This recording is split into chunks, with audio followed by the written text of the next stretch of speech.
नमस्कार, मैं साक्षी निर्माण एएसबी न्यूज के सभी दर्शकों का बहुत बहुत स्वागत है।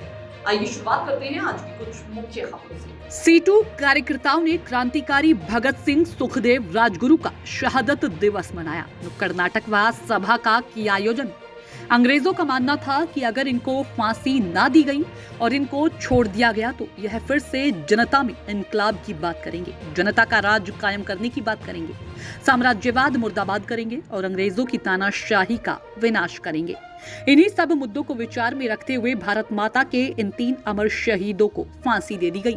राजगुरु महाराष्ट्र से थे, सुखदेव और भगत सिंह बंगाल लायलपुर पंजाब से थे। सुखदेव का मानना था कि मौके के अनुसार सर्वोत्तम का प्रयोग किया जाना चाहिए। वे समाजवाद के बड़े पढ़ाकू थे। उनका कहना था कि हमारे दल का क्रांतिकारियों का मकसद देश में समाजवादी प्रणाली स्थापित करना है। उनका मानना था कि हम तीनों के फांसी पर चढ़ने से देश की जनता का भला होगा। राजगुरु का मानना था कि दुनिया से भागकर इस दुनिया को नहीं बदला जा सकता। वह क्या कमाल के इंसान थे कि मरने के मामले में उनकी भगत सिंह से होड़ लगी थी। वह संघर्षों में सबसे आगे रहना चाहते थे और उनकी इच्छा थी कि उनकी मौत भगत सिंह से पहले हो। उनका मानना था कि कम्युनिज्म या समाजवाद का रास्ता ही देश के सबसे भविष्य का रास्ता हो सकता है। समाजवाद के दीवाने थे राजगुरु। समाजवाद की जनहितकारी आवाज की अहमियत को सबसे पहले हमारे शहीदों और भगत सिंह ने सुना था और समाजवादी समाज और समाजवादी राजसत्ता की बात सबसे पहले अपने साथियों में भगत सिंह ने की थी।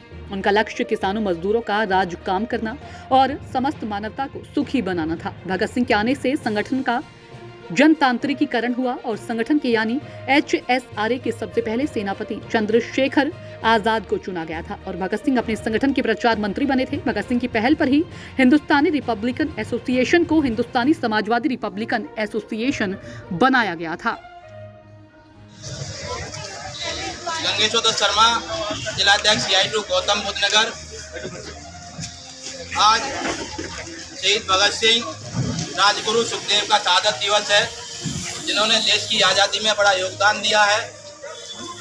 उन महान क्रांतिकारियों को CI2, दिल्ली जननाट्य मंच, नोएडा झुग्गी झोपड़ी संयुक्त निवास मंच के कार्यकर्ताओं ने सेक्टर 9 बाजपल्ली मार्केट पर मनाते हुए उन्हें जो है श्रद्धांजलि अर्पित किया है। उनके विचारों को जन जन तक पहुँचाने का जो संकल्प लिया है। भगत सिंह के जो विचार है आज भी युवाओं को, आम जनता को प्रेरित करते हैं और आज जिस देश में जो हालात बन रहे हैं, इस तरह देश के अंदर मजदूर विरोधी जनविरोधी नीतियों को सरकार लागू कर रही है, सांप्रदायिक ध्रुवीकरण करने की कोशिश की जा रही है। तो भगत सिंह ने इन तमाम मुद्दों को बड़े गंभीरता से रेखांकित किया हुआ है कि देश के अंदर मजदूर और किसानों के जो मुद्दे हैं उस पर किस तरह जो है सामाजिक क्रांति के माध्यम से बदलाव संभव है। इन शहीदों ने देश की आज़ादी के लिए जो सपना देखा, वो सपना आज भी अधूरा है और हम भगत सिंह सुखदेव राजगुरु के सपनों को साकार करने के लिए संकल्पबद्ध है। उनके नीतियों पे, उनके विचारों को जनता तक पहुँचाता है। आम जनता को सरकार की जनविरोधी मजदूर विरोधी नीतियों से निजात दिलाएंगे। इनकलाब जिंदाबाद, शहीद दिवस जिंदाबाद, शहीद भगत सिंह जिंदाबाद, शहीद भगत सिंह राजगुरु सुखदेव को क्रांतिकारी लाल सलाम, शहीद भगत सिंह सुखदेव राजगुरु अमर रहे। इनकलाब जिंदाबाद, मजदूर एकता जिंदाबाद, CITU जिंदाबाद, दिल्ली जननाट्य मंच जिंदाबाद, अखिल भारतीय जनवादी महिला समिति जिंदाबाद, नोएडा झुग्गी झोपड़ी संयुक्त निवास मंच जिंदाबाद। लड़ेंगे जीतेंगे, जीतेंगे, जीतेंगे।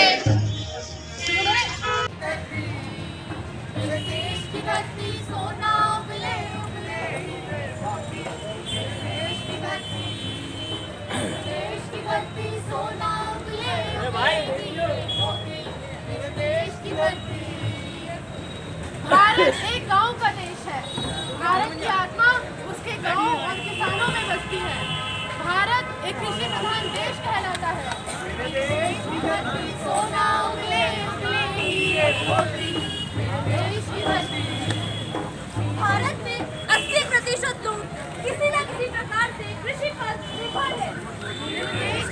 धरती सोना उगले उगले हीरे मोती मेरे देश की धरती।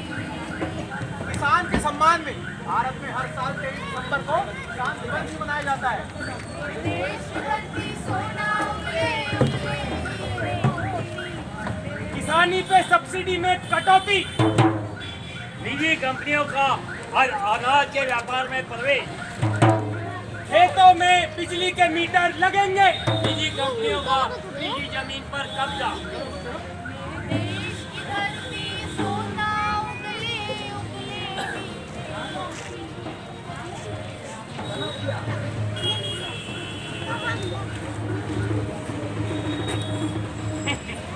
हमारा सम्मान देश का सम्मान, बिजनेस करना हो आसान, बिजनेस करना हो आसान।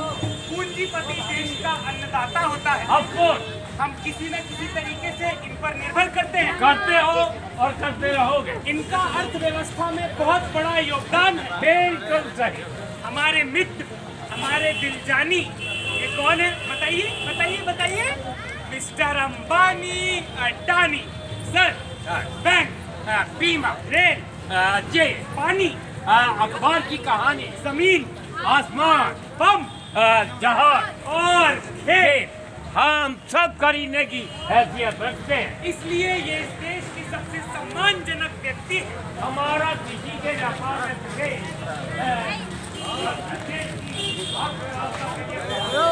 बिल्कुल सर, हमारे बॉस भी यही चाहते हैं। बॉस तो हम है। सर, आप बॉस के भी बॉस हैं, बिग बॉस। इसीलिए हमारे बॉस इनके लिए कृषि कानून लेकर आए। लेकिन आपके इलाके में CIQ के बुलावे पर एक छोटा सा नुक्कड़ नाटक लेकर आया है। आज का नाटक का नाम है संघर्षों का है दौर, और हम इस नाटक को 5 अप्रैल को जो होने वाली अखिल भारतीय मजदूर किसान रैली हो रही है उसके समर्थन में कर रहे हैं। देश भर के मजदूर और किसान अपने संघर्षों को जो सालों से वो चला रहे हैं, उनके जो न्यूनतम वेतन से लेकर खेती के वाजिब दाम के ऊपर और महिलाओं की सुरक्षा, महंगाई, नौकरियों को सवाल पर जो बहुत सालों से संघर्ष चल रहा है, उसी को लेकर सारे देश भर के मजदूर किसान 5 अप्रैल को दिल्ली आएंगे पार्लियामेंट पर दावा बोलने। आप भी उसमें शामिल होइए। यहाँ से जरूर टेम्पो बस जाएगा, उसमें भर के आप जाइए। अगर आप नहीं जा सकते हैं किसी वजह से, तो आप जरूर पर्चा पढ़िए और उन बातों को, उन मांगों को अपने अपने मोहल्ले में उसका प्रचार कीजिए। नाटक खत्म होने के बाद हमारे साथी कलाकार आपके बीच में आएंगे। आप हमें चंदा देकर मदद कीजिए अगर आपको नाटक पसंद आए तो। इन्हीं शब्दों के साथ जननाट्य मंच पेश करता है नाटक संघर्षों का है दौर। किसान सम्मान निधि योजना से 100 दिन में आय होगी डबल। कोरोना महामारी से निपटने में सफल रही सरकार।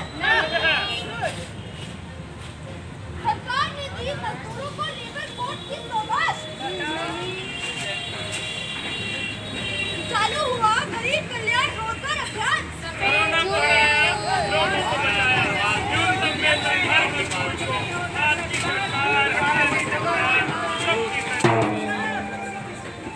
किसका है ये शोर भैया? किसका है ये शोर? शोर मचा है शोर, ओ भैया शोर मचा है शोर। झूठों का है शोर, ओ भैया झूठों का है शोर। शोर के सबको मिली नौकरी, मुफ्त मिला है राशन। नाना के वाजिब दाम मिले हैं, मजदूर को पूरा वेतन। शोर वंदे भारत की गाड़ी पहुंची विकास की ढोल। झूठों का है शोर, ओ भैया झूठों का है शोर। G20 में शोर मचा है, देश हुआ खुशहाल। कर्तव्य पथ पर कदम बढ़ाते पहुंचे अमृतकाल। झूठों का है शोर, ओ भैया शोर बड़ा घनघोर। झूठों का है शोर, ओ भैया झूठों का है शोर। खबर है लेबर कोड से हुआ सुधार। मोदी भाजपा सरकार इन तमाम कानूनों को खत्म करके अब मजदूर विरोधी 4 लेबर कोड लेके आ रही है। उसके साथ ही आप तमाम साथी देख रहे हैं लगातार किसान विरोधी नीतियां अपनाई जा रही हैं, उस पर 5 सितंबर को दिल्ली के ताल कटोरा स्टेडियम में एक बहुत बड़ा अधिवेशन हुआ था। पूरे देश के मजदूरों के, किसानों के प्रतिनिधि आए थे। उन्होंने फैसला लिया था कि 5 अप्रैल को हम दिल्ली का घेराव करेंगे। तो साथियों, ये देशव्यापी रैली 5 अप्रैल को होने जा रही है दिल्ली में। हमारे तमाम CI2 के कार्यकर्ता नुक्कड़ मीटिंगों के माध्यम से पर्चे का वितरण कर रहे हैं और इस रैली को सफल बनाने के लिए हमारे दिल्ली के जन नाट्य मंच के साथी कलाकार आपके बीच में आए हैं। वो अभी नाटक प्रस्तुत करेंगे। नाटक का नाम है संघर्षों का ये है दौर। साथी देखेंगे और उसके बाद में आपके बीच में पर्चा वितरण किया जाएगा। फिलहाल की खबरों में इतना ही। आप देखते रहिए ASB न्यूज।